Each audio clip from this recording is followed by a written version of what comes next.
sebagaimana suatu bisnis, Lemonilo itu berangkat dari masalah gitu ya. Ada masalah apa di masyarakat? Di sini adalah ternyata untuk makanan sehat ini masyarakat merasa membutuhkan mie instan yang lebih sehat. Dan itu sebenarnya very logic ya. Kenapa? Karena kita tuh suka banget sama mie instan. Ya, orang Indonesia tuh suka banget sama mie instan. Lemonilo itu satu-satunya produk mie instan yang tanpa pengawet, penguat rasa, pewarna buatan. Jadi bahkan mie ijonya itu tuh bukan dari pewarna, tapi kita memang campur dengan bayam.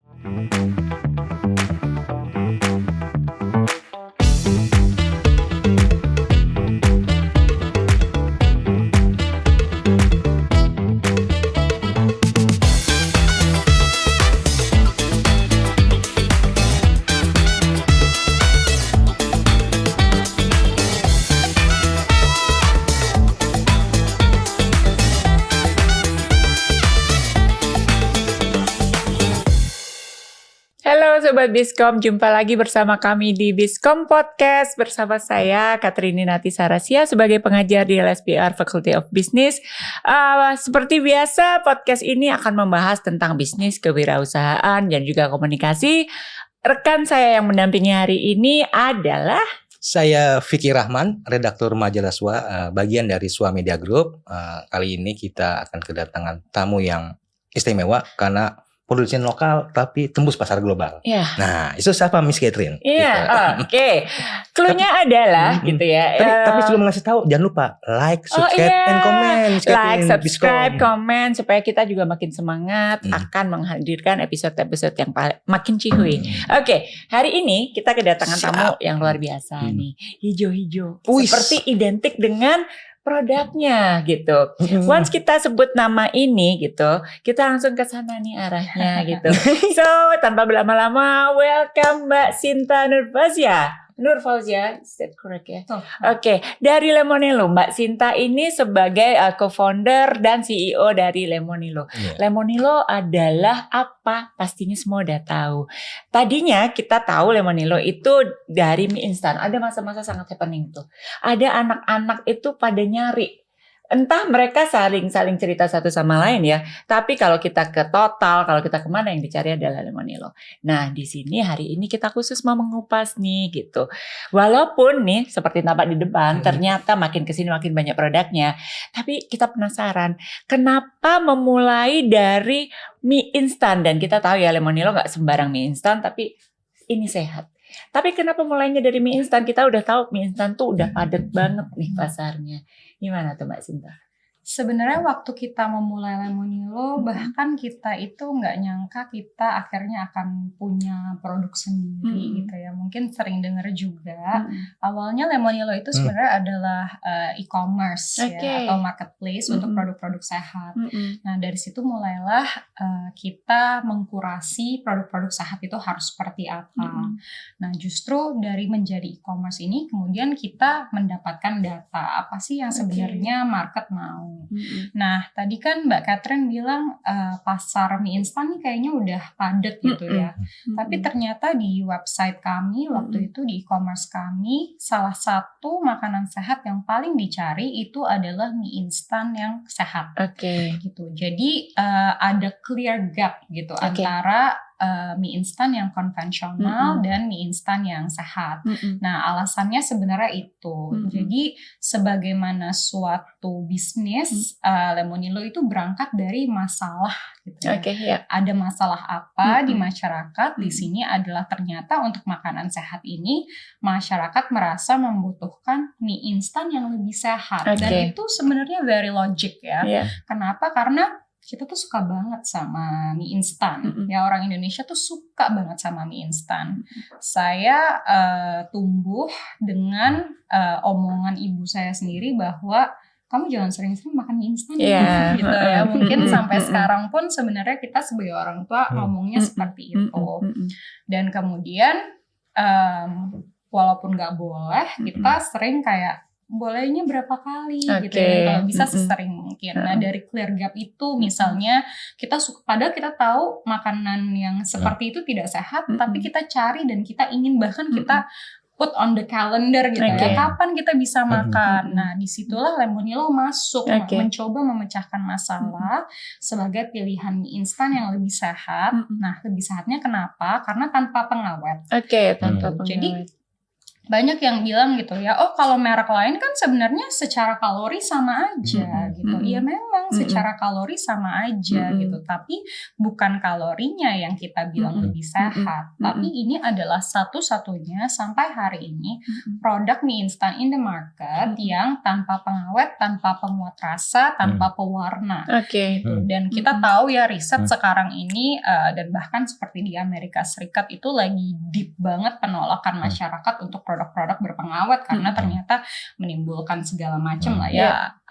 Saya nggak mau ngomong sebagai expert itu, tapi we know all the experts juga udah bilang seperti apa gitu. Nah, jadi yang kita sasar lebih sehat di tanpa pengawetnya gitu. Jadi pada intinya ada gap yang kita coba isi gitu ya di kategori mie instan sehat, berangkat dari keinginan masyarakat sendiri. Oke, Mas Vicky sebagai Ini- penggemar Lemonilo nih. Iya. Tadi udah komen. komen. Rasanya tuh enak Mbak Iya, Catherine. pernah nyoba tipis-tipis Mbak Thank Sita. you. Terus warnanya ada hijau-hijau tuh, hijau-hijaunya apa ya gitu Iya, loh. Itu kan iya. jadi penasaran juga ya konsumen gitu ya. Kalau aku sih udah dapat Iya.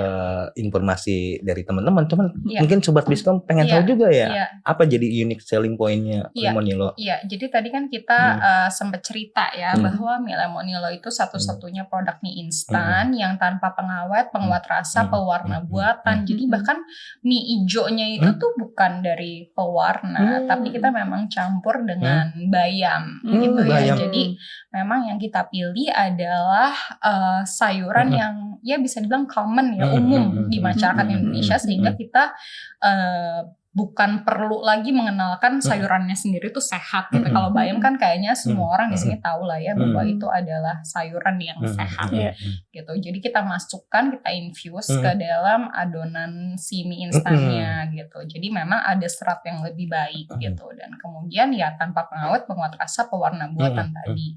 Selain dari kadar lemaknya memang lebih rendah gitu. Mengapa? Karena itu produk kita ini di oven ya, dipanggang. Nggak fry ya, bukan fry. ya. Iya. Oke. Itu inovasi ya Miss Catherine, bisa dilanjutin loh. apa tuh Inovatif banget. inovasinya? Nah, pertanyaannya pasti ada challenge dong karena pada waktu saya sih penasaran proses R&D-nya gitu, sampai ketemu dengan shape yang apa sih menarik, color yang menarik, rasa yang paling cocok, karena itu tadi kan orang kita cenderung kayak suka banget dengan rasa yang strong taste-nya.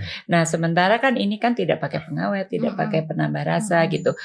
Bisa diceritain gak sih challenge-nya sampai ketemu kayaknya ini deh gitu. Iya, kalau khusus produk mie instan sendiri sebenarnya kita sudah melakukan perbaikan formula itu ya memang sudah banyak gitu ya. Jadi waktu awal kita launch itu di tahun 2017, waktu itu belum terlalu ada ya player yang seperti Lemonilo. Kalau sekarang kan sudah banyak.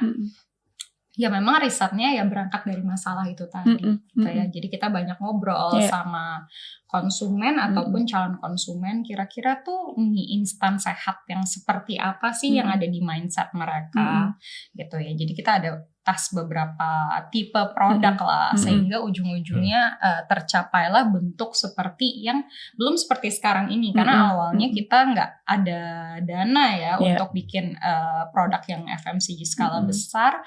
Maka kalau memakan produk mie Lemonilo dari 2017, tahu bahwa awalnya itu bungkusnya transparan dan memakai stiker.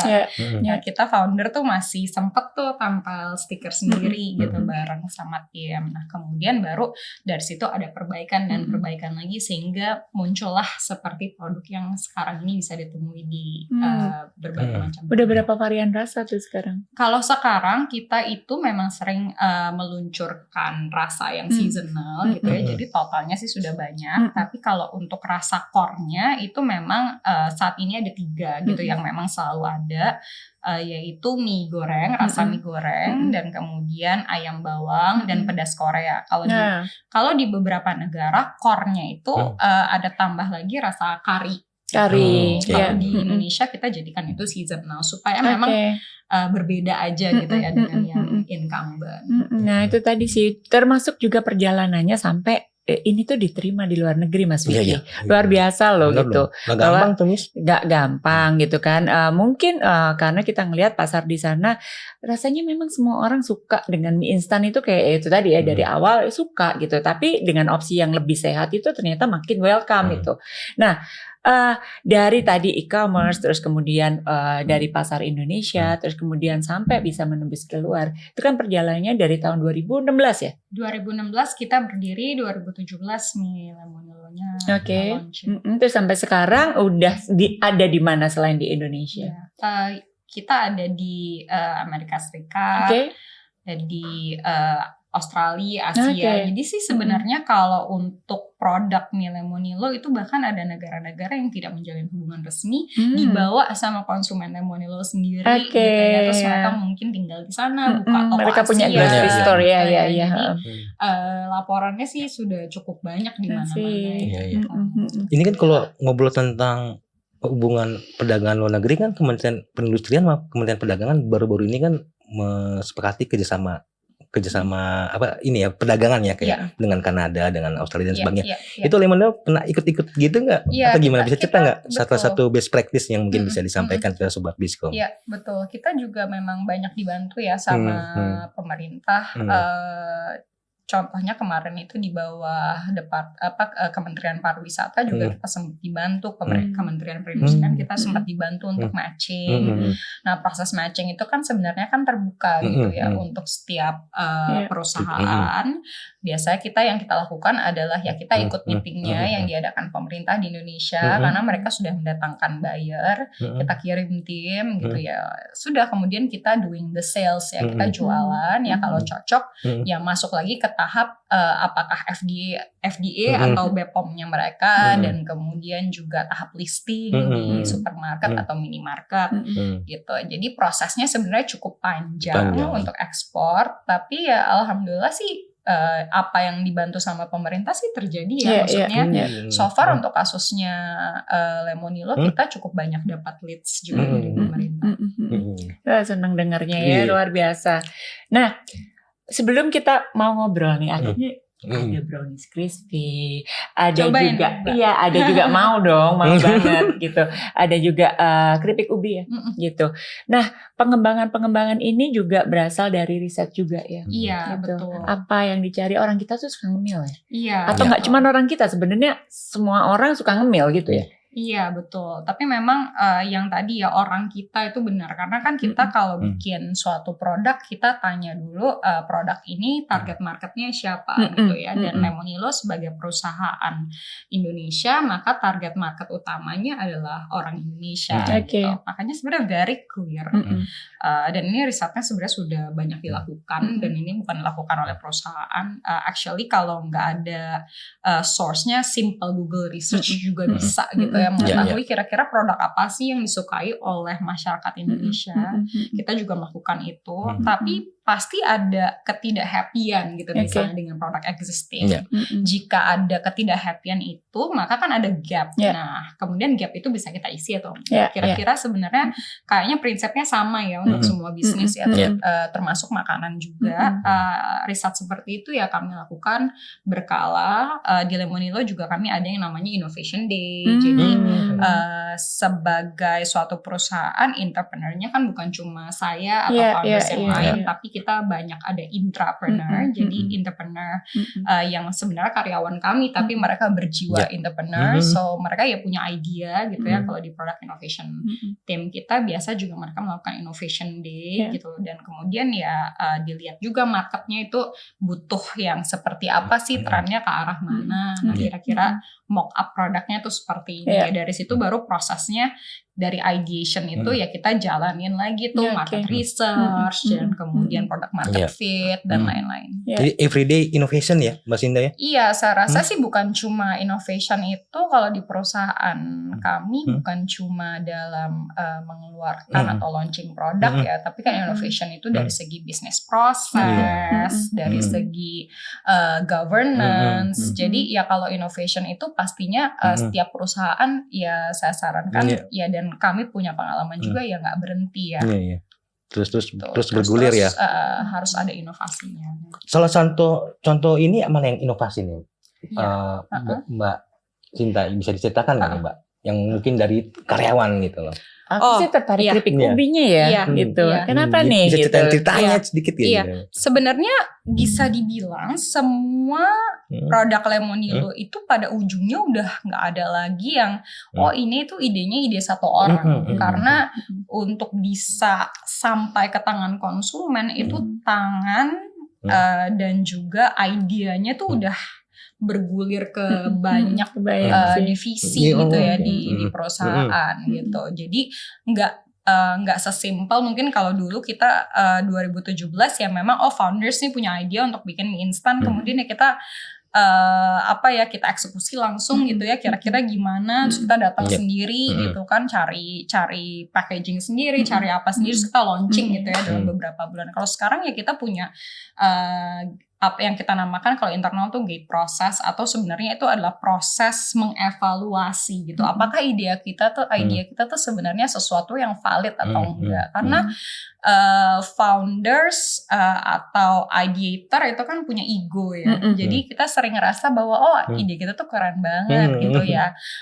Bisa jadi gitu kan, tapi bisa jadi salah juga gitu. Makanya ada proses di mana banyak banyak kerjasama yang dilakukan sehingga akhirnya launching apapun tuh lebih matang gitu. Jadi kalau pertanyaannya yang mana yang dibikin oleh karyawan, saya rasa sih semua produk di Lemonilo dengan adanya bisnis proses seperti itu ya sudah nggak bisa cuma dari satu orang. Oke, Sobat Biskom, menarik. Makin hangat ngobrolnya, tapi kita break dulu ya. Cuma jangan lupa like, subscribe, komen, ditunggu. Kalian pengen tahu apa aja sih? Pengen belajar apa aja? Kita break dulu ya, balik setelah ini. Banyak yang bilang sukses itu diukur dari angka pencapaian kita. Berapa nilai usahanya, berapa kilo larinya, berat badan, atau likes-nya. Tapi banyak juga yang memilih jalan berbeda. Proses menjadi yang utama, walau kadang ada tantangan yang menghadang kita. Seperti juga proses perjalanan Lemonilo yang memilih memberi yang terbaik, walau bukan yang termudah. Dengan rasa khas yang terinspirasi dari kelembutan alam, yang bagi kami ini semua lebih dari sekedar label.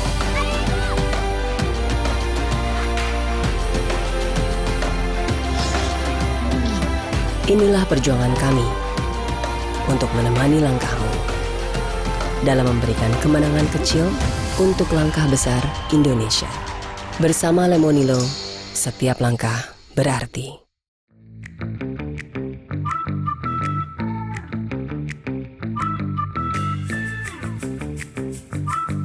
Studying at Elsevier is always fun with international vibes.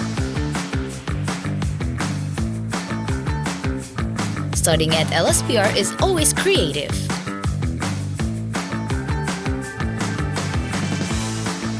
Studying at Elsevier is always flexible. Studying at Elsevier is always effective. And also, one step ahead.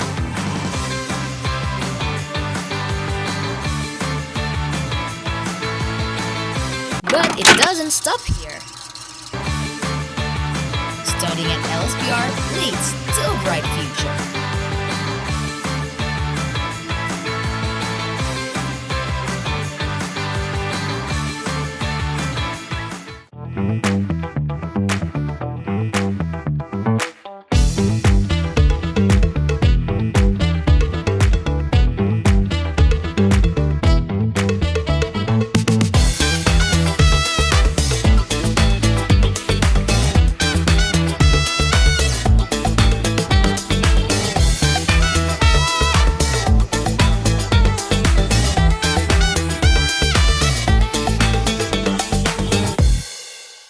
Oke, balik lagi Sobat Biskom. Asik nih, tadi habis break saya nyobain ini nih. Ya. Thank you Mbak Sinta. Aku Ini enak belum banget nih, brownies crispy Lemonilo. Nih Aku nggak crispy-nya bener-bener crispy. Terus coklatnya juga dapet gitu. Tapi yang paling bikin excited karena ini versi sehat gitu. Apapun yang versi sehat tuh selalu gemes. Mau ya? Bikin gemes Pengen ya? Aku mau dong. Oh, mau ya. Mau dong. Yuk. Aduh. Aku Ayo deh. Sobat Biskom. Makanya gemes deh. Nah, Gimana rasanya? rasanya Crunchy, kejunya dapat. coklatnya dapet. Coklatnya dapat, nggak terlalu manis gitu, tapi coklat gitu. Dan kalau dibilang brownies crispy gitu. Nah, Ini melanjutkan inovasi ini kenapa bisa enak dan tapi sehat gitu ya? iya, Nah itu tetap ya. sehat sama enak. Kalau Contohnya, saya concernnya gini, kan semua ini karena hasilnya seprima ini pastinya bukan yang murah loh. Jadi Iya. pengen Gitu. juga. Ya jadi pengen juga kan gitu kan. Bahan-bahannya nggak murah, nggak pakai pengawet, nggak Iya. pakai pewarna dan lain-lain. Gimana nih strateginya supaya semuanya itu masih affordable? Iya. Dan happy konsumennya. Gitu. Happy lah, happy Iya, kayak pasti. saya. Aku sambil ketawa nih makanya. Mbak Cinta, gimana Mbak Cinta? Oke. Jadi tadi pertanyaannya jadi dua ya. Kenapa sehat gitu Iya. ya, dan bagaimana caranya suatu produk sehat itu bisa affordable. Tetap affordable ya. Iya, jadi kenapa sehat? Karena DNA-nya Lemonilo itu kan sebenarnya sehat itu harus tanpa pengawet, tanpa penguat rasa, tanpa pewarna. Jadi semua yang ada di produk brownies kita, again satu-satunya di Indonesia yang tidak pakai pengawet, tidak pakai penguat rasa. Di sini kalau penguat rasa yang di makanan manis, contohnya kan seperti gula buatan. Itu yang harganya kan pasti lebih murah gitu ya. Dan yang terakhir itu tanpa pewarna gitu ya, tanpa perisa.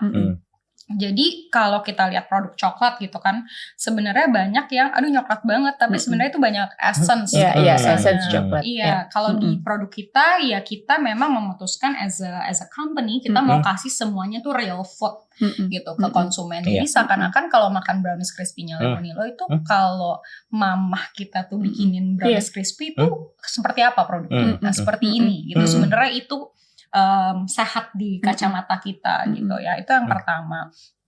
Yang kedua ada USP lainnya yang di Indonesia sebenarnya itu tidak terlalu familiar gitu ya. Kalau di luar negeri sudah sangat familiar.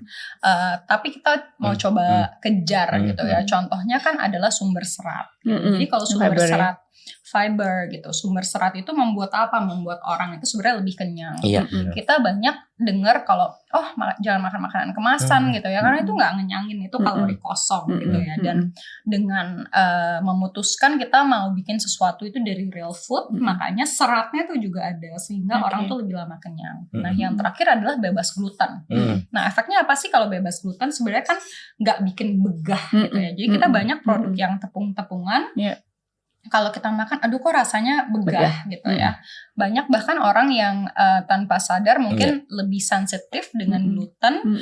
Selain perutnya itu berasa kembung terus gitu, mungkin kulitnya juga banyak yang ada reaksi gitu ya. Nah, memang di Indonesia itu tidak common gitu untuk melakukan cek gitu. Sebenarnya apakah kita itu harusnya hidup lebih sehat tuh dengan bebas gluten atau enggak. Tapi generally memang akhirnya kita memutuskan nggak ada orang yang kalau nggak pakai gluten itu lebih nggak sehat, enggak gitu. Jadi akhirnya we go with the decision apa kita bikin yang lebih idealistic gitu.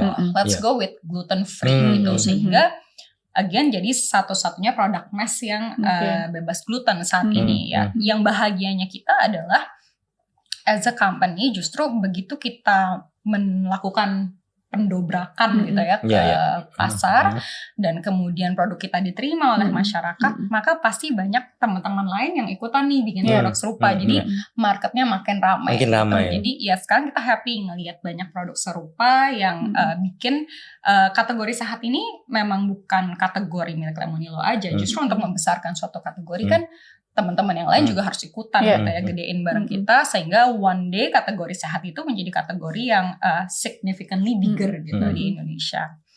Nah, yang kedua harga gitu. Kita kalau ngomong harga itu adalah ngomong volume. Jadi memang the law of any production itu sebenarnya volume gives you the price gitu. Jadi kalau biasanya yang lebih high touch gitu, lebih pakai tangan manusia gitu ya, dengan ingredients yang lebih limited kuantitinya, maka pasti harganya itu menjadi lebih mahal gitu. Makanya mungkin banyak juga teman-teman yang kita lihat, teman-teman UKM, kenapa sih sebenarnya produknya isinya sama gitu ya, tapi mereka harganya lebih mahal ya, karena scale makes you able to give the best price to the consumer gitu. So basically enggak banyak it's not a rocket science knowledge gitu ya, maksudnya sudah pasti kalau volumenya lebih besar kita mainnya volume game gitu, kita jadi justru bisa lebih affordable untuk market gitu. Soon kita akan melakukan satu pendobrakan brownies crispy ini dengan ingredients yang sangat-sangat berkualitas. Kita akan main di kategori yang sangat murah, sehingga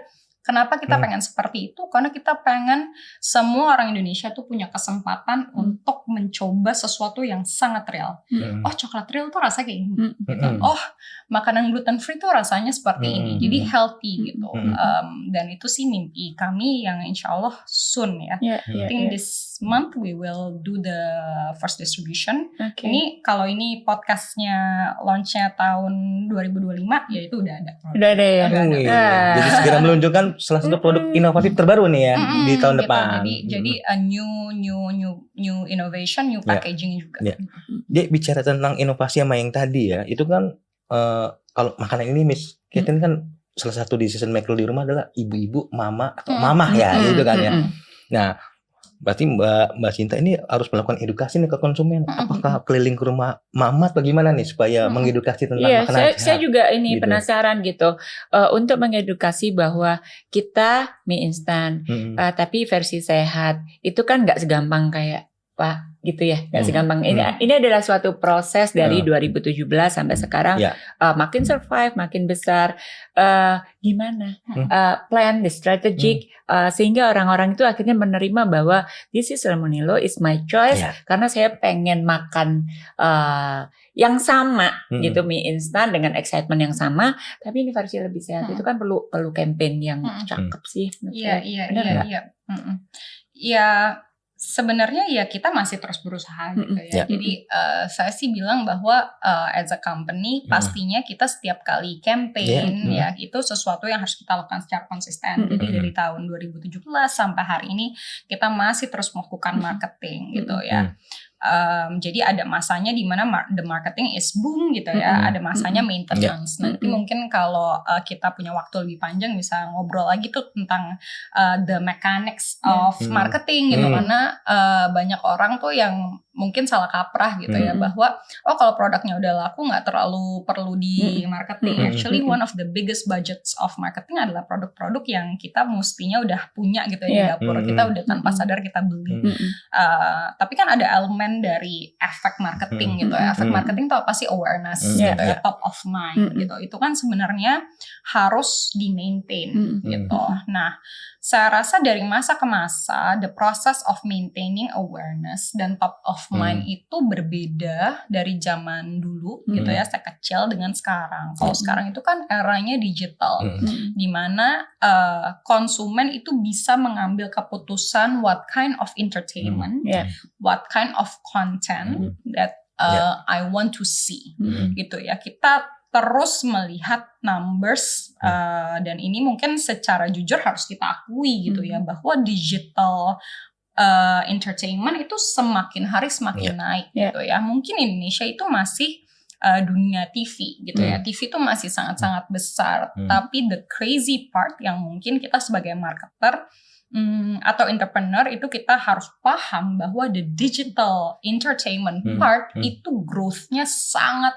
gila gitu. Jadi walaupun TV makin besar, it's more and more reality-nya adalah the digital world itu will catch up gitu. Jadi justru sekarang tuh lebih ribet gitu ya, karena banyak sekali channel yang harus kita maintain. Kalau dulu kita bikin produk mungkin mau boom ya udah iklan TV.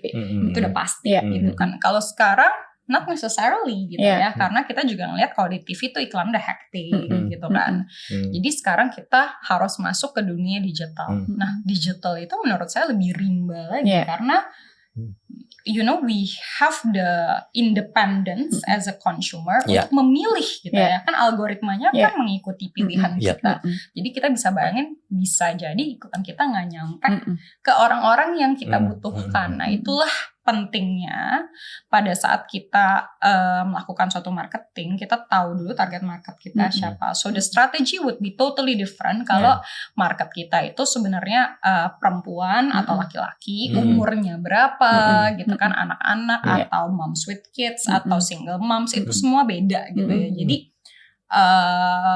tergantung gitu. Jadi kalau ditanya strateginya apa, itu benar-benar nggak segampang itu, tapi yang jelas kita tahu the fundamentals of doing marketing kalau di Lemonilo adalah kita paham sebagai brand kita harus melakukan edukasi dengan level di mana ada awareness, ada top of mind gitu ya, ada saliency gitu contohnya. Ya, jadi seputar itu. Tapi seperti apa marketing yang kita lakukan sudah 360. Jadi kita ada juga iklan TV, kemudian ada juga iklan digital. Kita kerjasama dengan banyak teman-teman KOL juga gitu kan.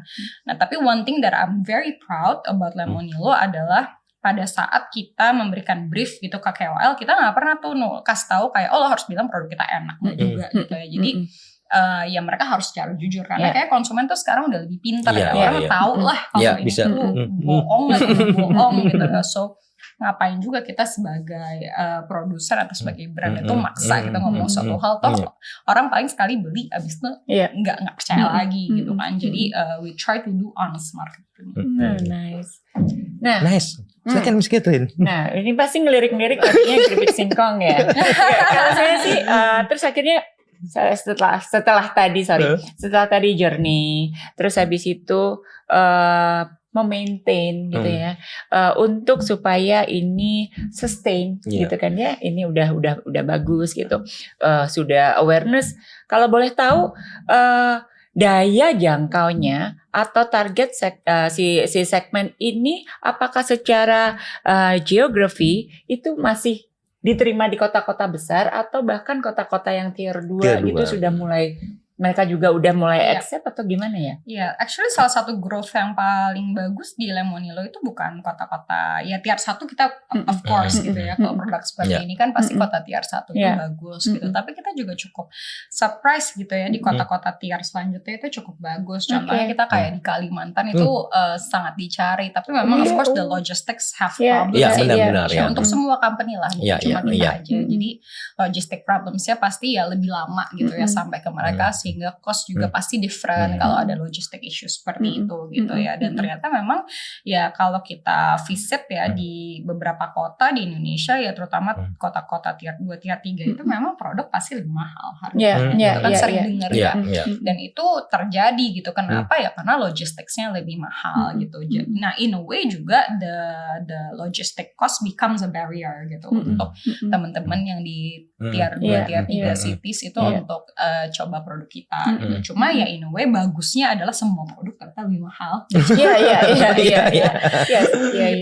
Jadi ya itu aja gitu. Nah, makanya itu menarik gitu ya, ada isu-isu seperti itu yang membuat kita ya lebih reflect aja gitu sebagai company, gimana caranya kita juga bisa meet the value atas apa yang konsumen bayarkan terhadap produk kita. Termasuk juga tadi kenapa bicara tentang sustainability gitu. Berarti ini juga memberdayakan petani-petani kita gitu ya. Iya, pastinya. Coklatnya semuanya dari lokal. Iya, pastinya ya. Jadi memang kalau kita ngomongnya real food gitu ya, contohnya kayak produk Cimi ini 100% ini lokal gitu ya, source-nya ya, we try to be gitu ya, karena kita ngelihat ya as a company yang memang dibikin oleh dan untuk orang Indonesia ya, kita ada idealisme ke arah sana ya. Tapi kita ada faktor-faktor lain gitu ya. Kalau kita ngomong real food ada faktor cuaca, terus harga komoditas juga yang saat ini lagi naik turun ya, seperti gula, coklat dan lain-lain, itu plays a factor. Makanya kalau memang di dunia FMCG buat kita achievement itu adalah kalau harga barang itu bisa stabil aja, that's one of the achievement gitu. Karena kan produk seperti ini kan asalnya tuh ingredientsnya adalah commodity, dan commodity price kan sebenarnya ups and downs. So Sobat Biskom, nggak berasa sudah mau di penghujung acara, tapi sebelum kita closing, yang kita tunggu-tunggu nih adanya closing statement dari Mbak Sinta. Monggo Mbak. Teman-teman Sobat Biskom, Saya rasa sih satu hal yang kita harus ingat adalah jangan pernah berhenti untuk mencoba. Jadi kayaknya banyak ya anak muda di Indonesia itu yang pengen bikin bisnis tapi takut gitu ya, bisa gagal, bisa berhasil, kan kayaknya the stakes are very high gitu. Tapi pesan saya jangan takut untuk mencoba, karena saya pun dulu takut. Tapi kalau kita nggak pernah coba, kita nggak akan pernah tahu. And it's okay. I think kegagalan itu adalah kesuksesan yang tertunda ya. Dan justru saya pikir kayaknya masyarakat kita itu harus terbiasa untuk gagal ya. Terutama anak-anak muda itu harus terbiasa untuk gagal, karena dari gagal bisa belajar. Saya pun ya di sini ceritanya tentang suksesnya, tapi gagalnya juga banyak gitu. Jadi kegagalan itu yang membuat seseorang bisa naik tingkat terus. So jangan pernah berhenti untuk mencoba and just do it. I think kalau kita berani, that's already a very great start. Lovely story nih Miss Catherine. Wonder ya. Harus ada sesi lagi nih ya. Harus ada sesi lagi. Tapi waktu terbatas kita ya Mbak waktunya Catherine. terbatas. So, Sobat Biskom, jangan lupa pesan yang tadi, jangan pernah takut untuk mencoba. Kalau gagal, coba lagi. So thank you so much Mbak Sinta untuk hari ini. Semuanya dari Lemonilo luar biasa. Semoga makin sukses, makin mendunia. Banyak banget orang yang makin suka dan makin mencari Lemonilo terus. Sobat Biskom, kita akan ketemu di episode selanjutnya, episode-episode yang lebih menarik dengan pembicara yang juga menarik. Thank you for watching. Sampai ketemu Sobat Biskom. Bye-bye. Bye-bye. Di era di mana teknologi informasi dan komunikasi berkembang pesat, transformasi digital memaksa kita memahami alur informasi yang tersebar cepat melalui jaringan internet. Membaca berita melalui gawai pribadi kini menjadi rutinitas harian bagi banyak orang. Selain memperoleh informasi terbaru, membaca berita juga menambah wawasan dan melindungi kita dari hoax. Menyadari pentingnya informasi yang akurat dan inspiratif, sua.co.id hadir menyajikan kabar bisnis dan ekonomi terkini. Sua.co.id adalah portal bisnis yang menyediakan berbagai informasi terkait pemasaran bisnis, manajemen, CSR, aksi korporasi, tata kelola perusahaan, profil bisnis pengusaha dan profesional, investasi pribadi, teknologi informasi, wawancara eksklusif dengan CEO, serta data penelitian. Kami tidak hanya menyajikan berita terkini, tetapi juga pembelajaran dari para pebisnis sukses, kisah perusahaan yang menginspirasi, strategi manajemen, pemasaran efektif, penciptaan kesuksesan bisnis, kewirausahaan, pengembangan karir, dan cerita sukses anak muda dalam berbisnis. Sua.co.id hadir di berbagai platform. Anda dapat mengunduh aplikasi kami di Google Play Store dan mengikuti kami di media sosial @swa-media-inc seperti Instagram, LinkedIn, X, dan Facebook. Saatnya menginspirasi orang lain dengan kesuksesan bisnis Anda melalui platform kami. Kunjungi sua.co.id dan temukan informasi bisnis yang inspiratif setiap harinya.